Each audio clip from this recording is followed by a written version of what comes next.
কি শোনালে গিরিবার উমাকে ভবনে এলো, কি শোনালে গিরিবার উমাকে ভবনে এলো।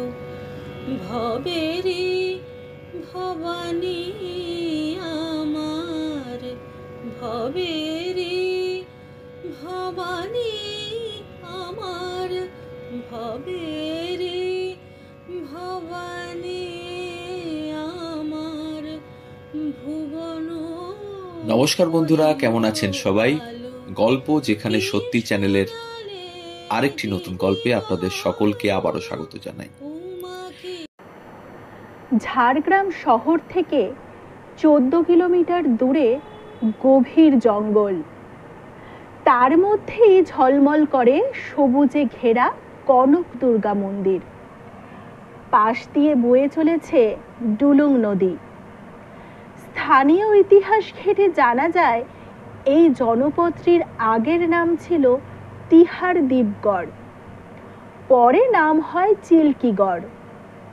এই চিল্কিগড়ের সামন্ত রাজা গোপীনাথ সিংহ স্বপ্নাদেশ পেয়ে রানীর হাতের সোনার কাঁকন দিয়ে দেবী দুর্গার মূর্তি নির্মাণ করান। তিনিই বিগ্রহের নামকরণ করেন কনক দুর্গা।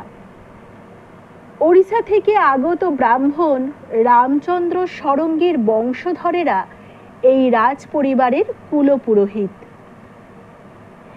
ইতিহাস বলছে রানীর হাতের কাঁকন ছাড়াও প্রায় 900 সের সোনা লেগেছিল প্রতিমা তৈরি করতে।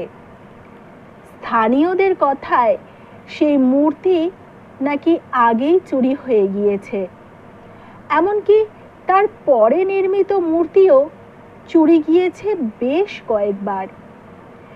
এখন ওই মন্দিরে যে বিগ্রহ রয়েছে তা মায়ের নবনির্মিত মূর্তি। মন্দির এবং দুর্গাপূজা জুড়ে রয়েছে নানান পুরাকথা, নানান রাজনীতি। ওড়িশার এক ব্রাহ্মণ রাজার রাজত্ব ছিল এই এলাকা। সামন্তরা ছিল তার সেনাপতি।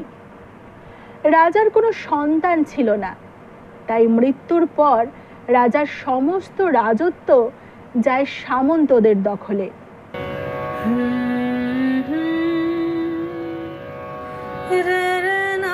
তখনই নাকি স্বপ্নাদেশে সোনার মূর্তি তৈরির নির্দেশ পান জাম্বনের রাজা জগদীশ চন্দ্র দেওধর।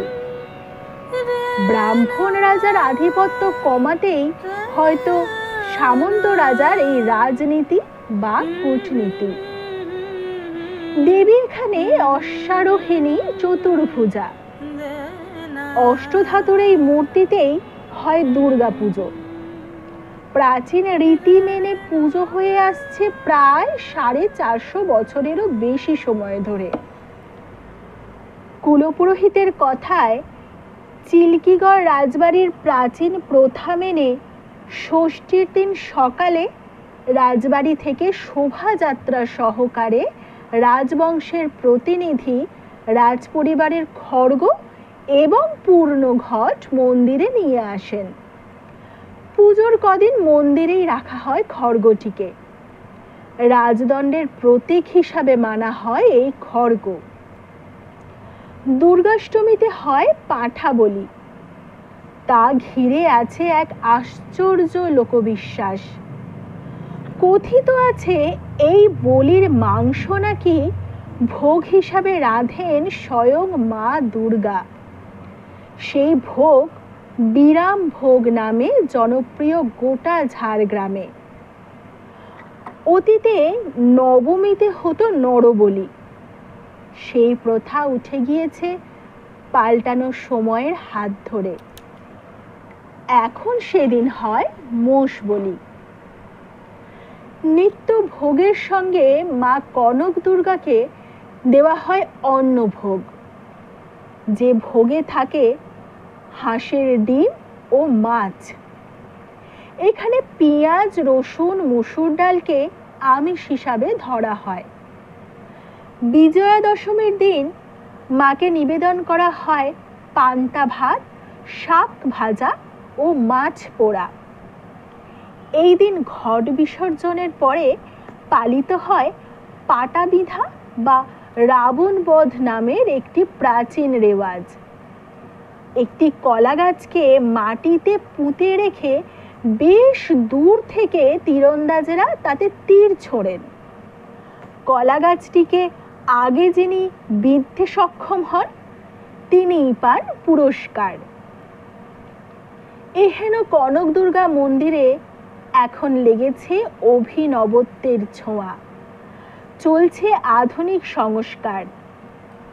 জঙ্গলের মধ্যে দিয়ে দুপাশে রেলিং ঘেরা আঁকাবাঁকা কংক্রিটের পথ ধরে মিনিট 10 হেঁটেই পৌঁছাতে হয় মন্দিরে।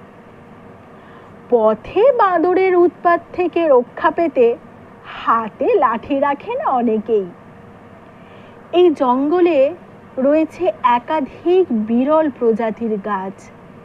সেই গাছ চুরি আটকাতে প্রশাসন ও বন দফতরের উদ্যোগও ভীষণভাবে চোখে পড়ে। গাছগুলিতে খুব সুন্দরভাবে বোর্ড দিয়ে তাদের বিজ্ঞানসম্মত নামগুলি উল্লেখ করে রাখা আছে।